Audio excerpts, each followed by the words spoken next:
வாழ்க வளமுடன். அனைவருக்கும் சிவகரி அன்பான வணக்கம். இந்த வீடியோ எதை பற்றி பார்க்க போகிறோம், நிஃப்டி மற்றும் பேங்க் நிஃப்டி அடுத்த நகர் அப்படின்னு பார்ப்போம். அதுக்கு முன்னாடி சப்ஸ்கிரைப் பண்ணிக்கங்க. வீடியோ பிடிச்சிருந்தா லைக் பண்ணுங்கள், ஷேர் பண்ணுங்கள், கமெண்ட் பண்ணுங்கள். உடனுக்குடன் அப்டேட்டுக்கு டெலகிராம் லிங்க் டிஸ்கிரிப்ஷனுக்கு ஜாயின் பண்ணிங்க.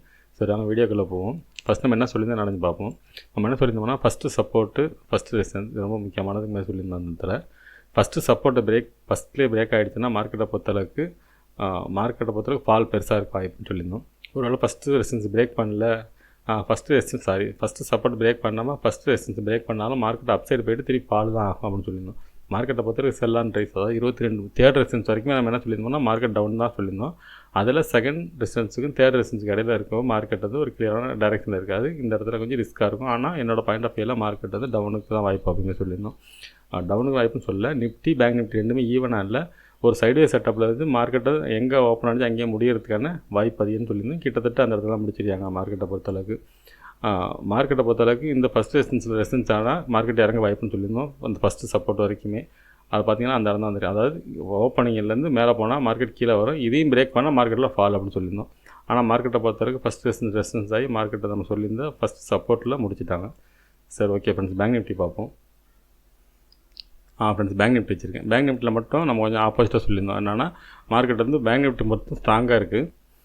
இது மட்டும் ஃபஸ்ட்டு சப்போர்ட் பிரேக் பண்ணாலும் செகண்ட் சப்போர்ட் வந்து மார்க்கெட் சப்போர்ட் எடுத்து அப்சைடு போக வாய்ப்பு இருக்கும். அதே சமயத்தில் ரெசிஸ்டன்ஸ் பொறுத்தளவுக்கு செகண்ட் சப்போர்ட்டும் ரொம்ப முக்கியம்னு சொல்லியிருந்தோம். பேங்க் நிஃப்டியை பொறுத்தளவுக்கு அந்த செகண்ட் ரெசிஸ்டன்ஸ் தொட்டால் மார்க்கெட்டில் செல்லிங் இருக்கும், அது வரைக்கும் ஒரு பையிங் இருக்க வாய்ப்புன்னு சொல்லியிருந்தோம். அதாவது ஃபஸ்ட்டு சப்போர்ட் பிரேக் பண்ணால் செகண்டில் சப்போர்ட் மேலே போகும். அதே சமயத்தில் ஃபஸ்ட்டு சப்போர்ட்டும் அப்சைடு போக வாய்ப்புன்னு சொல்லியிருந்தோம். நிஃப்டி பேங்க் நிஃப்டி ரெண்டு ஈவன் இல்லாதனால மார்க்கெட்டை பொறுத்தளவுக்கு எங்கே ஓப்பன் ஆனிச்சு அந்த இடத்துல முடிக்கிறது வாய்ப்பு இருக்கும், சைட்வேஸ் செட்டப் இருக்கிறதுக்கும் வாய்ப்பு அதிகம். அப்படிங்கிற மாதிரி தான் நம்ம வீடியோ முடியலையும் சொல்லியிருப்போம், இடையிலையும் சொல்லியிருப்போம். அதுபோல் பார்த்திங்கன்னா ஒரு ரேஞ்சுக்குள்ளே மார்க்கெட்டு எந்த டைரெக்ஷன்லையும் போல் இந்த ரேஞ்சுக்குள்ளே வச்சு முடிஞ்சிருச்சு. சரி, ஓகே, சென்செக்ஸ் என்ன சொல்லியிருந்தோன்னு பார்ப்போம். ஃப்ரெண்ட்ஸ், சென்செக்ஸ் சார்ட் வச்சுருக்கேன். இதிலே நம்ம தான் சொல்லியிருந்தோம் ஃபஸ்ட்டு சப்போர்ட்டு அப்படி பிரேக் பண்ணாலும் மார்க்கெட்டில் பெரிய ஃபால் இருக்கும், பிரேக் பண்ணாங்கன்னா மேலே போய்ட்டு திருப்பி ஒரு ஃபால் இருக்க வாய்ப்பு அதிகம். அது பார்த்திங்கன்னா இந்த ரேஞ்ச் வரைக்கும் செகண்ட் சப்போர்ட் வரைக்கும் ஃபால் ஆகிறதுக்கான வாய்ப்பு ரொம்ப அதிகம் சொல்லியிருந்தோம். அதே போல் செகண்ட் ரெசிஸ்டன்ஸ் போனாலும் மார்க்கெட் ஃபால்னு சொல்லியிருந்தோம்.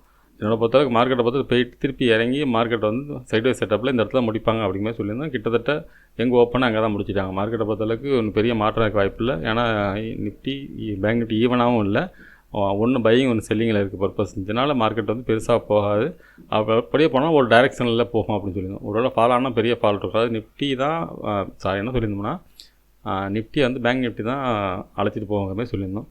ஆனால் பார்த்திங்கன்னா பேங்க் நிஃப்டி சைட்வேஸில் போட்டு அப்படியே கரெக்டாக போட்டு நிப்பாட்டிட்டாங்க. இப்போ என்னோடய பாயிண்ட் ஆஃப் வியூவில் மார்க்கெட்டை பொறுத்தளவுக்கு அது நிஃப்டி ப்ரெடிக்ஷனில் சொல்கிறோம் ஃப்ரெண்ட்ஸ். சரி, ஓகே, நிஃப்டி பார்ப்போம். ஃபஸ்ட் இடத்துல ரிமூவ் பண்ணிவிடுவோம். இப்போ டே கேண்டில் பார்ப்போம். ஃப்ரெண்ட்ஸ், டே கேண்டில் வச்சுருக்கேன். நம்ம டே கேண்டில் சொல்லியிருந்தோம்னா இந்த மார்க்கெட் நேற்று இங்கே முடிஞ்சது, இன்றைக்கி வந்து இங்கே முடிச்சிட்டாங்க. இதுதான் நடக்க வாய்ப்பு அப்படின்னு சொல்லியிருந்தோம். அதே போல் தான் நடந்துருந்துச்சு. சரி, ஓகே, நாளைக்கு என்ன நடக்க வாய்ப்புன்னு பார்த்தோம்னா டே கேண்டில் செட்டப்படி பார்த்தோம்னா நேற்றோட லோ, அதாவது என்னோடய லோவை பிரேக் பண்ணல மார்க்கெட்டில் ஃபால் இருக்கும். இன்னோட ஹையை பிரேக் பண்ண பட்சத்தில் மார்க்கெட்டில் ஒரு புல்லிஸ் இருக்கும், இந்த கேப் ஃபில்லிங் வரைக்கும் இருக்க வாய்ப்பு இருக்கும். ஃபுல்லாக புல்லிஸ் போயிடுமா அப்படின்னா புல்லிஸ் போகிறதுக்கு வாய்ப்புலாம் கிடையாது. இந்த ட்ரெண்ட் லைன் வரைக்கும் போகிறதுக்கான ஒரு செட்டப் இருக்குது. இந்த கேப் ஃபில் பண்ணிவிட்டு இந்த ரேஞ்ச் வரைக்கும் போகிறதுக்கு வாய்ப்பு இருக்கும். அதே சமயத்தில் இந்த லோவை பிரேக் பண்ணால், டேவோட லோவை பிரேக் பண்ணால் அடுத்தது ஃபால் தான் இருக்கிறதுக்கான வாய்ப்பு அதிகம். அதாவது ஒரு வேளை ஹையை பிரேக் பண்ணால் மார்க்கெட் இந்த ரேஞ்ச் வரைக்கும் போக வாய்ப்பு இருக்கும். ஹையை பிரேக் பண்ண முடியாத பட்சத்தில் மார்க்கெட் வந்து ஃபாலுக்கான வாய்ப்பு தான் ஃப்ரெண்ட்ஸ் ரொம்ப அதிகம். மார்க்கெட்டை பொறுத்தளவுக்கு இன்றைக்கி ஒரு புல்லிஸ் கொடுத்து முடிச்சிருந்தாங்கன்னா மார்க்கெட் வந்து அப்சைடுக்குன்னு சொல்லலாம். இந்த நேற்றோட ஹைக்கு மேலேயாவது பிரேக் பண்ணியாவது வந்து க்ளோசிங் கீழே இருந்தால் கூட பரவாயில்ல, அது பிரேக் பண்ண கூட முடியல.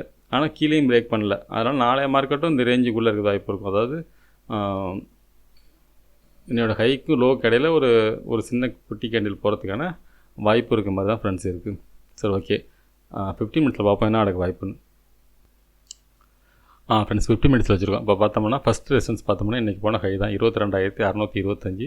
அதுக்கடுத்து பார்த்திங்கன்னா 22,700ங்கிறது இந்த கேப் ஃபில்லிங் நேற்றோட லோ. இந்த லோ நேற்றில் முந்தானோட லோ. அதுக்கடுத்து பார்த்திங்கன்னா 22,824 அப்படிங்கிறது ரெசிஸ்டன்ஸ், 3 ரெசிஸ்டன்ஸ் போட்டிருக்கோம். அப்புறம் சப்போர்ட்னு எடுத்துட்டோம்னா இன்றைக்கி போன லோ தான் 22,513. அதுக்கடுத்து 22,004, அடுத்தது 22,297. சரி, ஓகே, இது என்ன மாதிரி மூமெண்ட்ஸ் வாய்ப்புன்னு பார்த்தோம்னா நாளைய மார்க்கெட்டை பொறுத்தளவுக்கு இந்த ஃபஸ்ட்டு சப்போர்ட்டை பிரேக் பண்ணக்கூடாது மார்க்கெட். அதுபோல் ஃபஸ்ட்டு ரெசிஸ்டன்ஸ் ரெண்டும் ரொம்ப முக்கியமானதாக இருக்கும். ஒருவேளை ஃபஸ்ட்டு ரெசிஸ்டன்ஸ் பிரேக் பண்ணிச்சுன்னா மார்க்கெட்டை பொறுத்தளவுக்கு ஒரு ரீடெஸ்ட் பண்ணி அப்சைடு போக வாய்ப்பு இருக்கும். இந்த கேப் ஃபில்லிங் இல்லைனா இந்த ரேஞ்ச் வரைக்கும் போகிறதுக்கு வாய்ப்பு இருக்கும். இதை தொட்டால் அடுத்து செல்லிங் இருக்கும். இந்த ரேஞ்ச் வரைக்கும் போகிறதுக்கான வாய்ப்பு அதிகம். அதாவது இந்த இடத்த பிரேக் பண்ணும் பட்சத்தில் இல்லை ஒரு வேளை ஃபஸ்ட்டு சப்போர்ட்டே பிரேக் பண்ணுறாங்க அப்படின்னா மார்க்கெட்டை பொறுத்தளவுக்கு இந்த இடத்துல பிரேக் பண்ணிட்டாங்கன்னா மார்க்கெட்டை பொறுத்தளவுக்கு நம்ம ஃபால் தான் எதிர்பார்க்கலாம். அதுக்கான செட்டப் தான் இருக்குது. நாளைய மார்க்கெட் வந்து first support and first resistance ரெண்டும் முக்கியமானது இருக்கும். அதில் எந்த டைரெக்ஷனில் பிரேக் பண்ணுறாங்களோ அந்த டைரெக்ஷனில் போகிறதுக்கான வாய்ப்பு அதிகம். அப்படி இல்லைனா இந்த ரேஞ்சு ஃபஸ்ட்டு ரெசிஸ்டன்ஸ் சப்போர்ட்டுக்கு இடையிலேயே இருந்து ஒரு ஸ்பின்னிங் டாப் இந்த கேண்டில் இந்த அதாவது சைட்வேஸ் போட்டு ஒரு ஸ்பின்னிங் டாப் போகிறதுக்கான வாய்ப்பும் அதிகம். என்னோடய பாயிண்ட் ஆஃப் வியூவில் ஸ்பின்னிங் டாப் போகிறதுக்கு வாய்ப்பு இருக்க மாதிரி தான் தெரியுது ஃப்ரெண்ட்ஸ். ரெண்டாவது நாளைக்கு வர மார்க்கெட் லீவு. நாளான்னைக்கு இப்போ வேர்ல்டு மார்க்கெட்டை பொறுத்தவரை கேப் டவுன் வச்சு தான் மார்க்கெட் நிர்ணயமாக இருக்கும். சரி, ஓகே, பேங்க் நிஃப்டி பார்ப்போம். ஃப்ரெண்ட்ஸ் ஃபஸ்ட்டால் திரும்ப பண்ணிவிடுவோம். இப்போ டே கேண்டில் பார்ப்போம். ஃப்ரெண்ட்ஸ் பேங்க் நிஃப்டியை பொறுத்தளவுக்கு பார்த்தோம்னா நேற்றோட ஹையை பிரேக் பண்ணிவிட்டு வந்திருக்கும் மார்க்கெட். ஆனால் பார்த்தீங்கன்னா நிஃப்டியில் பிரேக் பண்ண முடியல, இன்சைடாக தான் இருக்க மாதிரி செட்டப்பில் போட்டுருக்காங்க. இப்போ இதை பொறுத்தளவுக்கு பார்த்தோம்னா இந்த ஹையை அதாவது பார்த்திங்கன்னா ஒரு ஹேமரு, அதுக்கு அடுத்து பார்த்தீங்கன்னா ஒரு ஸ்பின்னிங் டாப் சைடில் இருக்குது. இந்த ஹையை பிரேக் பண்ண முடியல மார்க்கெட்டில் ஒரு புல்லிஸ் இருக்கும். ஆனால் அதுக்கு முன்னாடி ட்ரெண்ட் லைன் ஒன்று இருக்கும். ஆமாம், இந்த வரைக்கும் போகிறதுக்கான வாய்ப்பு அதிகம். இதை தொட்டுட்டு தான் ஃபால் ஆக வாய்ப்பு இருக்கும். அது வரைக்கும் அதாவது மார்க்கெட் அப்சைடு போகிறது வாய்ப்பு கிடையாது. நாளைய பொறுத்தளவுக்கு இந்த ரேஞ்ச் வரைக்கும் போயிட்டு திருப்பி ஃபால் ஆக வாய்ப்பு இருக்குது. ரெண்டு லைன் பிரேக் பண்ணால் அப்சைடு போக வாய்ப்பு இருக்கும். அதுக்கு இடையில வந்து மார்க்கெட்டை பொறுத்தவரை என்ன தான் மேலே போனாலும் செல்லான் ரைஸ் தான், மேலே போனாலும் மார்க்கெட் இறங்க தான் வாய்ப்பு. ஆனால் பேங்க் நிஃப்டியை பொறுத்தளவுக்கு அப்சைடு போகிறதுக்கான வாய்ப்பு அதிகம் இருக்க மாதிரி தான் தெரியும். இந்த ட்ரெண்ட் லைன் வரைக்கும், அதாவது மார்க்கெட் வந்து 48,900 வரைக்கும் கூட போகிறதுக்கு இன்னொரு 300-400 பாயிண்ட்ஸ் போகிறதுக்கான வாய்ப்பு அதிகம் ஃப்ரெண்ட்ஸ். இது டே கேண்டில் செட்டப் படி. சரி, ஓகே, 50 மினிட்ஸில் பார்ப்போம் என்ன நடக்க வாய்ப்புன்னு. ஃப்ரெண்ட்ஸ் 50 மினிட்ஸ் வச்சுருக்கோம். இப்போ பார்த்தோம்னா ஃபஸ்ட்டு ரெசிஸ்டன்ஸ் பார்த்தோம்னா 48,794. அதுக்கடுத்து பார்த்தோம்னா 49,011. அதுக்கடுத்து 49,397. சப்போர்ட்னு எடுத்துட்டோம்னா 48,514 அப்படிங்கிறது ஃபஸ்ட்டு சப்போர்ட்டாக இருக்கும். அதுக்கடுத்து பார்த்திங்கன்னா 48,370. அதுக்கடுத்து 48,074. சரி, ஓகே, இது என்ன மாதிரி மூமெண்ட்ஸ் வாய்ப்புன்னு பார்த்தோம்னா மார்க்கெட்டை பொறுத்தளவுக்கு இந்த first support first support first resistance ரெண்டும் வந்து ரொம்ப முக்கியமானதாக இருக்கும் இந்த இடத்துல. இது ரெண்டு அதாவது ஃபஸ்ட்டு ரெசிஸ்டன்ஸ் பிரேக் பண்ண பட்சத்தில் மார்க்கெட்டை பொறுத்தளவுக்கு இந்த செகண்ட் ரெசிஸ்டன்ஸ் வரைக்கும் போக வாய்ப்பு இருக்கும். இந்த இடத்த பிரேக் பண்ணானா இந்த இடம் செல்லிங் பாயிண்ட். ஆக்சுவலாக வந்து இது பிரேக் பண்ணாலும் இந்த இடங்கிறது ஒரு பெரிய செல்லிங் வரதுக்கான வாய்ப்பு அதிகம் ஃப்ரெண்ட்ஸ். இந்த இடங்கிறது அதாவது ஃபஸ்ட்டு சப்போர்ட்டு பிரேக் பண்ணுறதோட வாய்ப்பு இருக்கும். ஆனால் செகண்ட் ரெசிஸ்டன்ஸ் பிரேக் பண்ணுறது கொஞ்சம் சிரமம். அப்படி ஒரு வேளை பிரேக் பண்ணாங்கன்னா இந்த ஏரியாவில் நோ ட்ரேடிங் ஜோன். இந்த இடத்துக்கு அடுத்தது பையிங் பார்த்தோம்னா 49,400. இதுக்கு மேலே பிரேக் பண்ணால் தான் மார்க்கெட் புல்லிஸ் போகுதுன்னு அர்த்தம். ஆனால் இந்த இடத்துல வந்து இது செல்லராக பெரிய உள்ள செல்லருக்கு உள்ள ஏரியா, இதனால் அவங்களோட போட்டி தான் இருக்கும். அதனால் நம்ம இந்த இடங்கிறத வந்தால் செல்லிங் இருக்கிறதுக்கான வாய்ப்பு ரொம்ப அதிகம் ஃப்ரெண்ட்ஸ். அதாவது செகண்ட் ரெசிஸ்டன்ஸ் அதுபோல் செகண்ட் சப்போர்ட்டு பாருங்கள், அதுவும் வந்து ஒரு ஸ்ட்ராங்கான செட்டப்பான ஏரியா. ஒருவேளை மார்க்கெட் பிரேக் ஆகுது அப்படின்னா மார்க்கெட்டை பொறுத்தளவுக்கு பிரேக் ஆகுதுனால இந்த செகண்ட் சப்போர்ட்லேருந்து மார்க்கெட் அப்சைடு திரும்புறதுக்கான வாய்ப்பு அதிகம் ஃப்ரெண்ட்ஸ். அதுக்கான செட்டப்பில் தான் இருக்குது. இந்த இடம் ஒரு எல்லோ ஜோனோட போகிறதுக்கான செட்டப் தான் இருக்குது. ஆனால் இந்த லோ வரைக்குமே மார்க்கெட் வந்து ஸ்ட்ராங்காக இருக்கிறதான வாய்ப்பு உண்டு.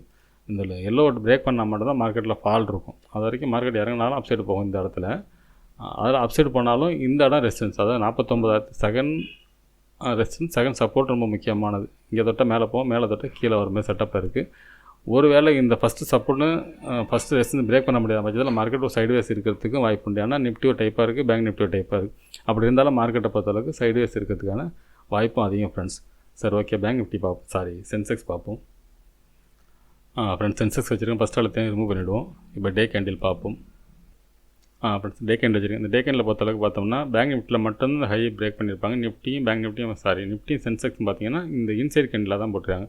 இப்போ இந்த இன்சைட் கேண்டில் பொறுத்தளவுக்கு லோ பிரேக் பண்ணால் மார்க்கெட்டில் ஃபால் இருக்கும். இந்த ஹையை பிரேக் பண்ணால் மார்க்கெட் அப்சைடு போக வாய்ப்பு இருக்கும். என்னோடய பாயிண்ட் ஆஃப் வியூவில் நாளைக்கு சைடுவேஸ் இருக்க தான் வாய்ப்பு இருக்குது. என்னோட நாளைக்கு ஒரு இன்சைட் கேண்டிலுக்கான வாய்ப்பு தான் ஃப்ரெண்ட்ஸ் அதிகம். அதுக்கான டே கேண்டில் செட்டப் தான் இருக்குது. சரி, ஓகே, 50 மினிட்ஸில் பார்ப்போம் என்ன நடக்க வாய்ப்புன்னு. ஃப்ரெண்ட்ஸ் 50 மினிட்ஸ் வச்சுருக்கோம். இப்போ பார்த்தோம்னா ஃபஸ்ட்டு ரெசிஸ்டன்ஸ் பார்த்தோம்னா 74,785 இன்றைக்கி போன ஹை. அதுக்கு அடுத்து பார்த்தீங்கன்னா 75,113 இந்த கேப் ஃபில்லிங் ஏரியா. அதுக்கு அடுத்து பார்த்தீங்கன்னா 75,422. சப்போர்ட்னு எடுத்துட்டோம்னா 74,387 அப்படிங்கிறது ஃபஸ்ட்டு சப்போர்ட்டாக இருக்கும். அது நேற்றோட லோ. அதுக்கு அடுத்து பார்த்தீங்கன்னா 73,668. அடுத்து 73,089. இந்த 73,089 தான் ரொம்ப ஸ்ட்ராங்கான ஏரியாவாக இருக்கிறதுக்கான வாய்ப்பு அதிகம். சரி, ஓகே, இது என்ன மாதிரி மூமெண்ட்ஸ் வாய்ப்புன்னு பார்த்தோம்னா மார்க்கெட்டை பொறுத்தளவுக்கு இந்த ஃபஸ்ட்டு சப்போர்ட்டை பிரேக் பண்ணக்கூடாது. பிரேக் பண்ணாமல் இருந்துச்சுன்னா மார்க்கெட் வந்து அப்சைடு போக வாய்ப்பு இருக்கும். எவ்வளோ தூரம்னு பார்த்தோம்னா இந்த ரேஞ்ச் வரைக்கும் தான் போக வாய்ப்பு. அதாவது இந்த கேப் ஃபில்லிங் வரைக்கும் தான் போக வாய்ப்பு. அதுலேருந்து மார்க்கெட் பார்த்திங்கன்னா செல்லிங் தான் இருக்கும். ஒரு வேளை மார்க்கெட் வந்து இந்த கேப் ஃபில்லிங்கை இந்த ஃபஸ்ட்டு சப்போர்ட்டை பிரேக் பண்ணிட்டாங்க அப்படின்னா மார்க்கெட்டை பொறுத்தளவுக்கு ஒரு ஃபால்ட்டு வாய்ப்பு இருக்குது. இதையும் தாண்டி இறங்கிறதுக்கான வாய்ப்பு அதிகம். என்னை பொறுத்தளவுக்கு செகண்ட் சப்போர்ட் பிரேக் பண்ணி தேர்ட் வரைக்கும் ரொம்ப ஈஸியாக போய்டும். இங்கே வந்து 600 பாயிண்ட்ஸ் இருக்குது. இருந்தாலும் இந்த இடத்துல வந்து 600 பாயிண்ட்ஸ் இல்லை, 650 ஒரு 300 பாயிண்ட்ஸ். இந்த இடத்துல பிரேக் செகண்ட் சப்போர்ட்டை பிரேக் பண்ணால் மார்க்கெட் ஃபால் இருக்கும். ஃபஸ்ட்டு சப்போர்ட்டை பிரேக் பண்ணாலே மார்க்கெட் ஃபால் தான். அதே போல் ஃபஸ்ட்டு ரெசிஸ்டன்ஸ் பிரேக் பண்ண பட்சத்தில் மார்க்கெட் வந்து இந்த கேப் ஃபில்லிங் போய்ட்டு 3 ஃபால் இருக்க வாய்ப்பு இருக்கும். இந்த செகண்ட் ரெசிஸ்டன்ஸுக்கும் தேர்ட் ரெசிஸ்டன்ஸுக்கு இடையில இருக்கிற இடம் மட்டும் நோ ட்ரேடிங் ஜோன். இந்த இடத்துல வந்து ஒரு கிளியரான ஒரு செட்டப் கிடையாது. ஆனால் அதே சமயத்தில் இதை பிரேக் பண்ண பட்சத்தில் மார்க்கெட்டில் புல்லிஸ் எதிர்பார்க்கலாம். நம்ம வந்து 75,422க்கு மேலே மார்க்கெட் அப் சைடு திரும்பறதுக்கான வாய்ப்பு உண்டு. ஆனால் என்னோடய பாயிண்ட் ஆஃப் வியூவில் இப்போ 3 கம்பேர் பண்ணி பார்க்க போகிறப்ப மார்க்கெட் வந்து ஃபஸ்ட்டு சப்போர்ட் ஃபஸ்ட்டு ரெசிஸ்டன்ஸ் இடையில தான் மார்க்கெட் இருக்கிறதுக்கான வாய்ப்பு அதிகம் ஃப்ரெண்ட்ஸ். ரெண்டாவது நாளைக்கு மார்க்கெட் லீவு. அதுக்கு பிறகு நம்ம வேர்ல்டு மார்க்கெட்டை வச்சு தான் நம்ம ஆக்சுவலாக ஓப்பன் ஆகும். நமக்கு வந்து இந்த பெரிய ஓப்பன் அது வந்து அதை பொறுத்தா ஒரு நல்ல ஒரு கேப் அப் இருக்குது. இதுக்கு மேலே ஒரு நல்ல கேப் அப் இருக்கும் பட்சத்தில் மார்க்கெட்டில் புல்லிஸ் இருக்கும். அப்படி இல்லாத பட்சத்தில் மார்க்கெட்டில் வந்து செல்லான்ட்ரிக்ஸ் என்ன தான் மார்க்கெட் மேலே போனாலும் இறங்கிறது தான் ஃப்ரெண்ட்ஸ் வாய்ப்பு அதிகம். சரி, ஓகே ஃப்ரெண்ட்ஸ், அடுத்த வீட்டில் சந்திப்போம். நன்றி, வணக்கம்.